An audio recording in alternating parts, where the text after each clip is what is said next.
Welcome back to another edition of Tiny Grimes Reviews the Set 3 cards. Here we're going to do Nekrium.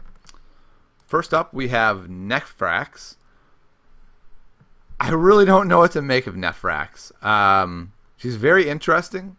The high health total means she'll probably live. The game shifts to a very heavy Cull Spite Mage type of removal deck. I kind of don't see that coming. Not right out of the gate. There's too many new, cool, shiny things to work with. So because of that, she may actually live for a turn.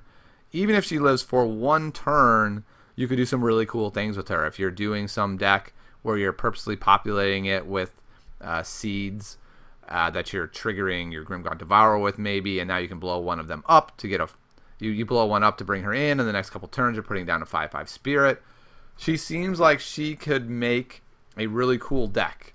I don't think she's a card you're splashing into a regular deck. I think she's a card that is a new archetype that may be good. I'd be tempted to say it's 1.5. We'll have to see if it can be efficient enough to be a tier 1 deck. Doom Rider is the card I most feel like I need to play with to evaluate. I don't know what to make of Doom Rider. Theoretically, Doom Rider's pretty cool. You do something like, anytime a trade happens, he becomes a 5/8. So you put him down first turn, he can be a 5/8, which is a pretty big number. And on level 2, he would become a 9/13 right away, 15/18 right away. That seems pretty strong. My one fear of this card is that when you do some play where you attack, a guy dies, this guy moves over, he reduces him 1 more health, and that card doesn't die. Now Doom Rider is taking damage when you might not want him to take damage. And that's my one reservation and hesitation about this card, is that there's a little bit of variance built into the card that makes me nervous. It may not matter. The card may be so good that little bit of variance just doesn't matter. And that's why I want to play with it so much. So I'm going to initially say I think it is going to be not only constructed playable, but very good. But there's a nagging concern of mine that it may drop out of that very good status into more of a niche card. But I think it's going to see play in most decks, at least to start with. Flesh Reaver is an interesting card because since he's a 6/2, his goal is to come in and kill something. He has consistent, so when he comes back, his numbers are big enough. He probably 2-for-1s. I feel like this is a draft card, though, missing any sort of text on level 1. I feel like there's just plenty of cards that do more and better things to actually see play. I mean, we already have a card very similar to this card in the card name. I cannot remember at the top of my head, like some sort of Reaver. On level 2, he does the same thing, only he doesn't have consistent, but he's bad enough that would you really play him if he had consistent? Probably not. So I'm going to have to say no to the Flesh Reaver. The Brood Queen is another very interesting card that it's hard for me to figure out exactly what we're going to do with him. We already have Scourge Flame Sorcerer, and very, very few people play him because he's an activate that's hard to make happen. 6 used to be the safe point for health. It no longer is, since everyone will be playing Battlebrand. Now the new save point would be 7, so it's not a card where you can say, like, okay, as long as they're not playing Culls and Spite Mages, this will live. There's a good chance it won't live. But you do get another card with it when it comes into play. I don't know what to make of the card. I think the card's bad. I'm going to try it. It certainly doesn't just go into decks, but could this be a card we rely on for removal in this new metagame where there's Etherphage pulling cards out of our hand, so spell removal is more dangerous? I don't know. I tend to think no, but we'll see. Next we have Contagion Lord. Contagion Lord is clearly fitting into an Abomination deck. I am not a person who's played a lot of Abomination decks, so I'm not really sure if this was the one card it needed to get it close. If it was, then I would say this could pull... I mean, it certainly pulls Abomination up. Does it pull Abomination up from Tier 3 to Tier 2, Tier 2 to Tier 1.5? I'm not entirely sure. I'm going to go with Abominations becomes an archetype you actually have to plan for a little bit because people will play it. Probably about tier 1.5. One of my big hesitations with the deck is the fact that it fills your deck with these contagion fiends, which I think are terrible. So I don't really want to be drawing them instead of other guys. So that pulls down my rating of this guy somewhat. I've seen other people think that that's a good thing. I think I think generally Soulbind is a negative, except for with the Forge Guardian guy. All right, let's move to the Dire Hound. Dire Hound is Overload. This guy's good. I mean, he's a 10-10. That's what we're looking at. We're looking at a 10-10 that after he's played, he comes out of the deck, so your deck's actually smaller. You're more likely to draw the other cards you want. The question will become not does he go in decks, but how exactly does he work? Is he a card that you play on level 2 when you have a bad draw? Is he a card that you play on level 1 to try to thin out your deck a little bit? My sense is he'll be a guy we play under leveled as a drop on player level 2. But he's very strong. Spirit Cleave is probably the most interesting removal in the game. It is level gated and it's health gated. It's very strange.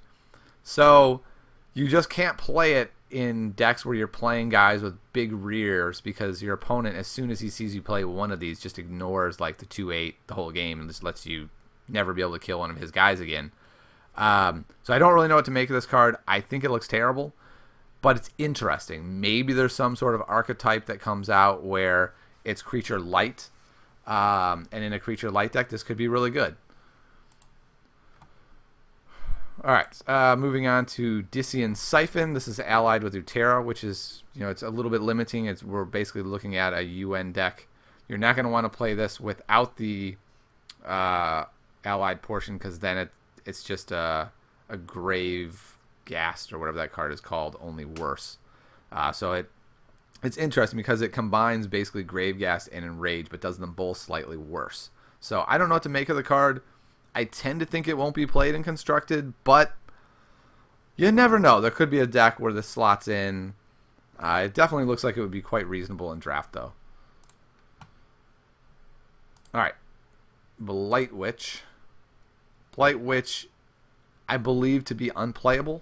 Unless Constructed moves to a metagame where there's very little removal.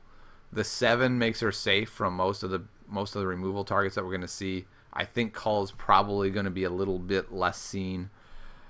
The problem becomes, what do you do with this card? I mean, the consistent isn't that good. I mean, getting a 5/11 with Regenerate, you either are buffing this card or you're not playing this card. And whenever you're buffing cards in Constructed with actual cards, that's a problem.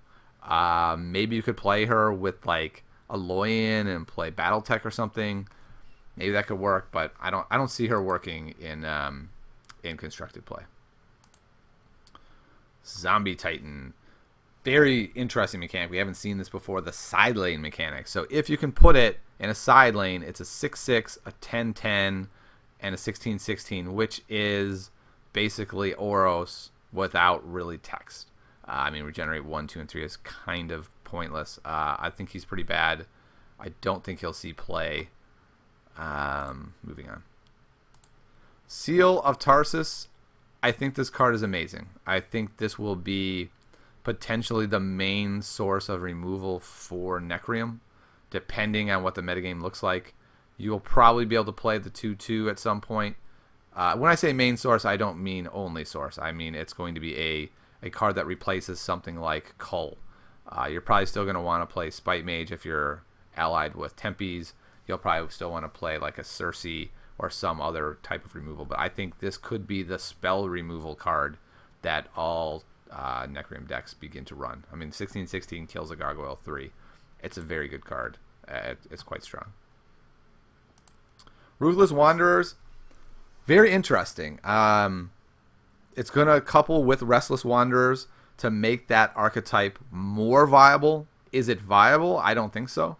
I don't think this card is very good, but I mean, maybe somebody can make Restless Wanderers a tier 2 deck, maybe tier 1.5. I doubt it. I don't think we'll see it in any tournaments anytime soon. It's an interesting deck. Ambusher in another faction, maybe it would see play.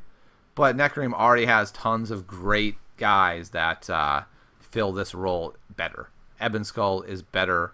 Rotfiend is better. There's just better cards than this guy. In draft, though, he'll see play because he's a guy that'll remove stuff. He will not see play in constructed. Ebonbound Warlord is interesting. He's one of these underdrops. I like him a little less than the other factions' underdrops. Giving someone -3/-3 is nice. It essentially kind of makes him like 6 attack.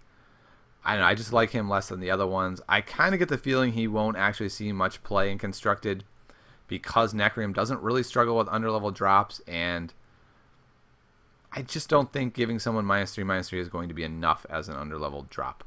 I just don't see it. Catacomb Spider, giving someone regenerate. Generally, with this negligible of a body, he won't be an underdrop. It's a card you have to build around. I don't think this is a card you want to be leveling over amazing Nekrium cards. I just don't see it in constructed. I mean, maybe some deck comes around that's tier 2 that people are trying to build one guy, like trying to find ways to give Devourers regenerate. I don't see it, though. I don't think he's playable. Well, that wraps up my take on set 3 Nekrium cards. Stay tuned for the other factions.